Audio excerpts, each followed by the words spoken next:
चलो स्टार्ट करें। So let's talk about the EMF of a cell. ठीक है, सेल क्या करता है? सेल, सबसे बात करते हैं सेल की बात करते हैं। ठीक है, cell provides, first points wise ऐसी बात करते हैं, प्रोवाइड्स पोटेंशियल डिफरेंस, है ना। Cell provides potential difference.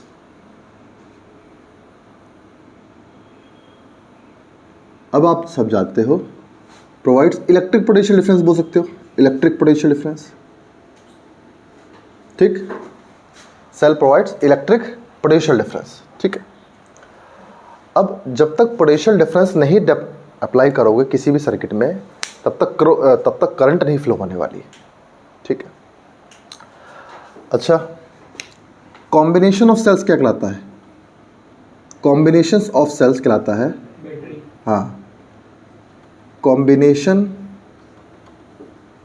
Of cells called battery. ठीक,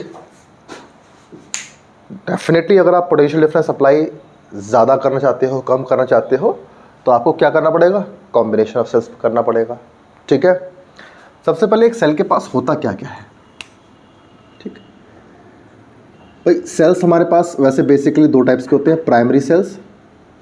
सेल हमारे पास दो टाइप्स के होते हैं, बस थोड़ा बेसिक पढ़ रहे हैं हम लोग, थोड़ा सा, ज़्यादा नहीं। Primary and secondary cell. Primary होते हैं जिसको वन टाइम यूज़ करते हैं, एक बार यूज़ करना है, फिर वो हमारे किसी काम का नहीं। जैसे घड़ी के सेल हो गए हमारे पास, ठीक है, जैसे ड्राई सेल्स हो गए, ड्राई सेल्स, है ना।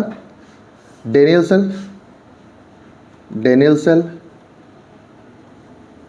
डेनियल सेल याद है? हाँ, लेक्लांचे सेल, लेक्लांचे सेल आपके 12th में लेबोरेटरी में होते हैं। Daniel cell both are chemical cells, ये दोनों केमिकल बेस्ड होते हैं, और केमिकल से हम एनर्जी प्रोड्यूस करते हैं डेनियल सेल में और लेक्लांचे सेल में। सेकेंडरी सेल में हमारे लेड एसिड बैटरी हो गई, लेड एसिड सेल्स हो गए, क्यों बेटा? और आजकल जो हमने मोबाइल में यूज़ करते हैं हम लोग, या स्कूटी में जो आजकल लिथियम आयंस बैटरी जो होती है, वो भी सेकेंडरी सेल्स में होती है। इनमें दोनों में मेन डिफरेंस है कि हम इसको दोबारा यूज़ कर सकते हैं, रीयूजेबल होता है, डाउन हो गई फिर से चार्ज कर लो, लेकिन इसको हम दोबारा रिचार्ज नहीं कर सकते। इसकी लिमिटेशंस होती हैं प्राइमरी और सेकेंडरी में। ज़्यादातर हमारे लाइफ में हम सेकेंडरी सेल्स का बहुत यूज़ करते हैं।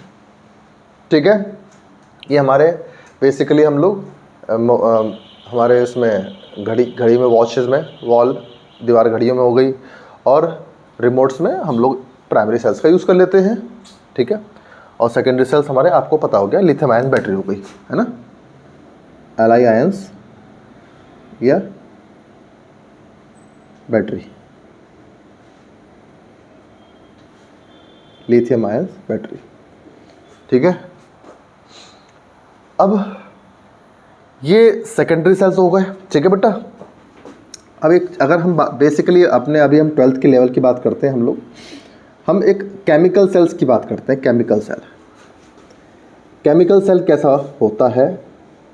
अगर मैं एक सेल ले लूँ, सिंपली क्या होगा, उसमें दो इलेक्ट्रोड्स होंगे। एक सेल ले लेता हूँ मैं, जो एक, इसमें दो इलेक्ट्रोड हैं,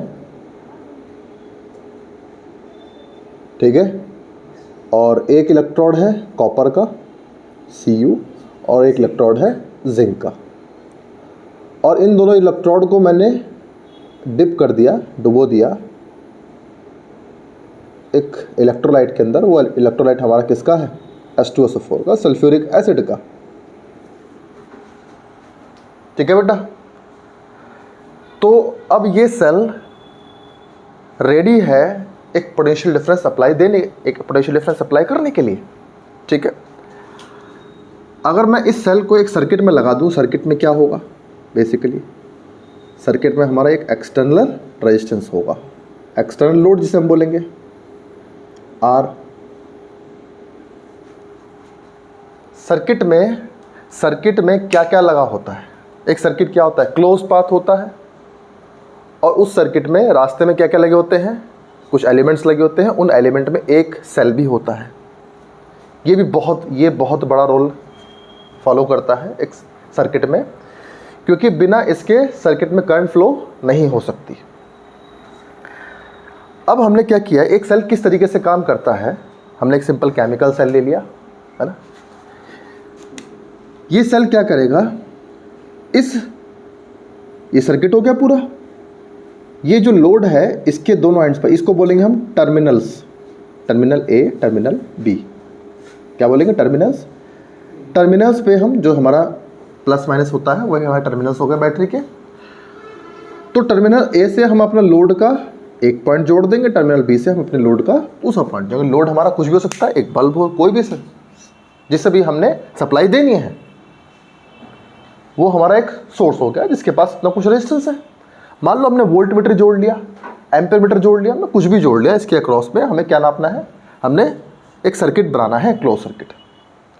अब जैसे ही आप सर्किट क्लोज करोगे तो हम देखते हैं इसमें से करंट फ्लो होगी, ठीक है। अब करंट कहाँ से कहाँ फ्लो होती है, तो करंट हमेशा सेल के बाहर से बात करें तो current always flows from plus to minus. Cell के बाहर से करंट फ्लो होती है हमेशा प्लस टू माइनस। ये हम लोगों ने पहले पढ़ा हुआ है, I is equals to minus के NAVD। करंट हमेशा इलेक्ट्रॉन के ड्रिफ्ट के अपोजिट होती है, ये हम पहले ही प्रूफ कर चुके हैं। लेकिन अब एक बात समझो जरा, वो बात ये है कि करंट बहती कैसे है, करंट फ्लो इससे सेल से होती कैसे है ना, पहले हम ये बात करते हैं। तो जो इसमें जिंक रॉड है इसका बहुत बड़ा रोल होता है। सबसे पहले ये जो एसिड है ना, ये एसिड H2SO4 इलेक्ट्रोलाइट है, जो हमारा ये H2SO4 का इलेक्ट्रोलाइट है।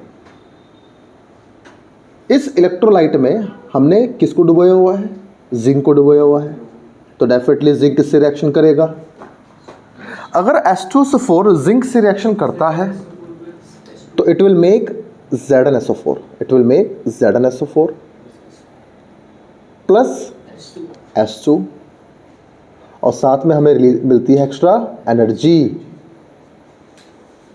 हमें एनर्जी मिलती है।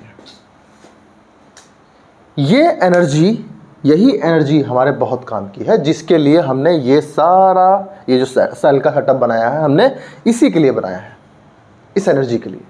यही एनर्जी हमें पोटेंशियल डिफरेंस अप्लाई करेगा, हमें पोटेंशियल डिफरेंस देगा। और ये जो टोटल एनर्जी मिली है, वो इस सेल का कहलाएगी EMF। ये जो टोटल एनर्जी होगी इस सेल का कहलाएगी EMF, इलेक्ट्रोमोटिव फोर्स। इसका मतलब EMF कोई फोर्स नहीं होता, EMF होती क्या है, एनर्जी होती है। लेकिन हम लोग शुरुआत में जब EMF के बारे में अच्छी डिस्क्रिप्शन या अच्छी नॉलेज नहीं थी, तो पहले क्या बनाया था कि ऐसा फोर्स जो इलेक्ट्रॉन को मोशन कराता है। देखिए रियलिटी में क्या है, इट इज़ अ एनर्जी, ठीक है। और ये सेल की टोटल एनर्जी होती है। अब इसके बारे में और स्टडी करेंगे, लेकिन ज़रा इस रिएक्शन को समझो।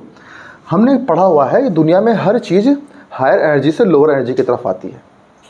जिसके पास एनर्जी ज़्यादा होगी वो अपनी एनर्जी को कम करेगा। चाहे आप फिजिक्स में पढ़ो, चाहे आप केमिस्ट्री पढ़ो, मतलब कहने की बात ये है कि कुछ लोग कहते, कुछ चीज़ों में भाई सब्जेक्ट के अकॉर्डिंग चीज़ें थ्योरी चेंज होती है, लेकिन फिजिक्स क्या बोलती है कि चीज़ें हायर से लोअर की तरफ आती हैं, और ये हकीकत में ये रियलिटी हम जानते हैं। सल्फ्यूरिक एसिड अगर जिंक रिएक्शन करता है तो इसलिए करता है, वो चाहता है अपनी एनर्जी को कम करना। नेचर ने बनाया H2SO4, अब नेचर ही बनाएगी ZnSO4। लेकिन H2SO4 बनाने में नेचर ज़्यादा एनर्जी खर्च करती है एज कम्पेयर टू ZSO4 बनाने में। अगर H2SO4 बनाने में अगर 100 एनर्जी लगती है और ZSO4 बनाने में 70 एनर्जी लगती है, ये एग्जाम्पल सुनो। अगर H2SO4 को नेचर को बनाने में 100 एनर्जी का स्पेंड करती है तो और ZSO4 लगने में खर्च होती है 70, तो नेचर क्या बनाना चाहेगी? ZSO4 बनाना चाहेगी, कम करनी चाहिए एनर्जी। ठीक है, अब H2SO4 से जब ZSO4 बन गया तो हमारी कुछ एनर्जी बच गई, वही एनर्जी है ये जो हमारे EMF को काम करेगी। ये एनर्जी किसको मिलेगी? तो ये है जिंक, क्या है? एक मेटल। ये रास्ता भी सब, ये जो कनेक्टिंग वायर्स हैं ये सब कॉपर की होती हैं। लैबोरेटरी में आप देखना कनेक्टिंग वायर किसकी होती है? कॉपर्स की। मेटल में बताओ, मेटल में चार्ज कैरियर कौन होते हैं? Electrons. Electrons are the charge carrier. ठीक है। अब क्या होता है बेटा, जिंक करता क्या है? देखो H2SO4 क्यों जुड़ा है? H2 क्यों जुड़ा है SO4 के साथ में? ये देखो एक्चुअल में क्या है, आपने क्या किया बेटा, H2 से 2 नेगेटिव छीन के किसको दे दिए? तो जिससे क्या हो गया? H2 पॉजिटिव का हो गया और SO4 माइनस का हो गया। H2 पॉजिटिव का हो गया, SO4 माइनस का हो गया। हमने कुछ वर्क किया है। अगर H2 को SO4 के साथ रहने में ऐसा कोई इंटरेस्ट नहीं है, वो इसको छोड़ना चाहता है, लेकिन प्रॉब्लम क्या है, हमने इससे नेगेटिव किसको दे दिया? SO4 को। इन दोनों के बीच में प्लस और माइनस का अट्रैक्शन है। अगर H2 को 2 नेगेटिव मिल जाए तो वो SO4 को छोड़ देगा, उसे कोई मतलब नहीं है उससे। वो 2 नेगेटिव देने वाला कौन? जिंक। जिंक H2 को 2 नेगेटिव दे देगा। जितना उधारी H2 ने SO4 को दी थी, वो उधारी किससे ले कर लेगा? वो ZS से कर लेगा, तो H2 SO4 को छोड़ देगा। लेकिन जो इलेक्ट्रॉन्स इसने H2 को दे दिए तो जिंक क्या हो गया? जिंक तो पहले न्यूट्रल था, अब उस पर नेट चार्ज क्रिएट हो गया। वो नेट चार्ज नेगेटिव देने से कौन सा चार्ज नेट क्रिएट? पॉजिटिव का हो गया। SO4 को तो किसी ने कुछ नहीं दिया, SO4 तो अब भी नेगेटिव का है, जिंक पॉजिटिव का है, तो Zn और SO4 में क्या हो गया?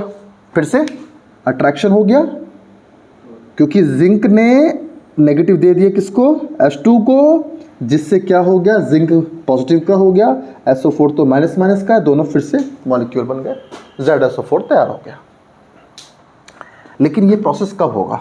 देखो ये जिंक का रॉड है। ठीक है, इस जिंक के रॉड ने रिएक्शन किया किससे? ये हमारे भरा पड़ा है H2SO4, किसी एक मॉलिक्यूल से क्या किया? एक मॉलिक्यूल है H2SO4 का। जिंक के रॉड ने क्या किससे रिएक्शन किया? H2SO4 से। H2 ने क्या करना है? हाँ, जिंक ने 2 इलेक्ट्रॉन छोड़ दिए अपने से। अब क्या है, वो 2 इलेक्ट्रॉन ऐसे नहीं दे सकता। जिंक अपने 2 इलेक्ट्रॉन ऐसे नहीं दे सकता। प्रॉब्लम क्या है? ये एनर्जी है साथ में। समझ रहे हो? जिंक अपने इलेक्ट्रॉन को H2SO4 को ऐसे नहीं दे सकता, क्योंकि तुरंत देने में क्या है? एनर्जी कहाँ जाएगी? क्योंकि इलेक्ट्रॉन जो जिंक अपने अंदर से 2 इलेक्ट्रॉन निकालेगा, वो इलेक्ट्रॉन एनर्जी लेके पैदा होंगे, एनर्जी लेके आएंगे, वो एनर्जी है। अब जो इलेक्ट्रॉन के पास पहले से एनर्जी है, हम लोगों ने पढ़ा हुआ है, अगर इलेक्ट्रॉन के पास एनर्जी होती है तो वो क्या करते हैं? मोशन करते हैं, हाई वेलोसिटी में होते हैं। अब जो चीज़ हाई वेलोसिटी में है, H2SO4 की बस की नहीं है कि उसे पकड़ ले। अगर H2SO4 के पास आ भी गया वो, तब भी छोड़ के चला जाएगा उसे, वो इलेक्ट्रॉन। तो इलेक्ट्रॉन H2SO4 के साथ ट्रैप कब होगा? जब वो उसके पास एनर्जी कम होगी।